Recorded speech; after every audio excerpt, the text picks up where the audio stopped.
আজকে আমি সকাল থেকে রাত পর্যন্ত ব্লিঙ্কিটের ডেলিভারি করে লাখ লাখ টাকা কামালাম। কি মজা! হে সকাল 6টার সময় ঘুম থেকে উঠে ব্লিঙ্কিটের ব্যাগ নিয়ে চলে যাই সোজা পেট্রোল পাম্পে।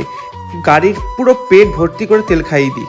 আসলে কি ব্যাপার বলো তো, ফুড ব্লগিং করে করে এমন অবস্থা হয়ে গেছে না, মানি ব্যাগ, ফোন পে আর কোনো কিছুতে 1 টাকাও নেই। ঠিক আছে, লাস্টে এই ব্লিঙ্কিটে নামতে হয়েছে এই টাকা তোলার জন্য, শুধুমাত্র টাকা তোলার জন্য ব্লিঙ্কিটে নামতে হলো লাস্টে। ব্লিঙ্কিট স্টোরে গিয়ে স্ক্যান করে অপেক্ষায় থাকি ফার্স্ট অর্ডারের জন্য। এই হচ্ছে আমাদের ব্লিঙ্কিট স্টোর, কোনো ছেলে নেই, পুরো ফাঁকা। প্রায় 8 ঘন্টা অপেক্ষা করার পর ফার্স্ট অর্ডার আমার ঢুকে যায় আর আমি অ্যাকসেপ্ট করে নিই। সকাল সকাল অনেক বড় অর্ডার চলে আসে আর আমি বেশি দেরি না করে ঝটপট গাড়ি নিয়ে অর্ডারটা দিয়েও দিই। আর আমার সকালের ফার্স্ট পেমেন্ট 27 টাকা দিয়ে শুরু হয়। দেন আবার স্টোরে এসে স্ক্যান করে নিই নেক্সট অর্ডারের জন্য।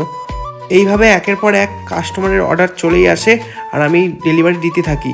ভালোই অর্ডারের চাপ ছিল সারাদিন, আর ভালো টাকারই সারাদিন কাজ হয় মোটামুটি। সারাদিন শেষে 466 টাকা অর্ডার মেরেছি আর 152 টাকা আমাকে ইনসেন্টিভ দিয়েছে। তোমরা কমেন্টে হিসাব করে বলো কত টাকা আমার আর্নিং হলো।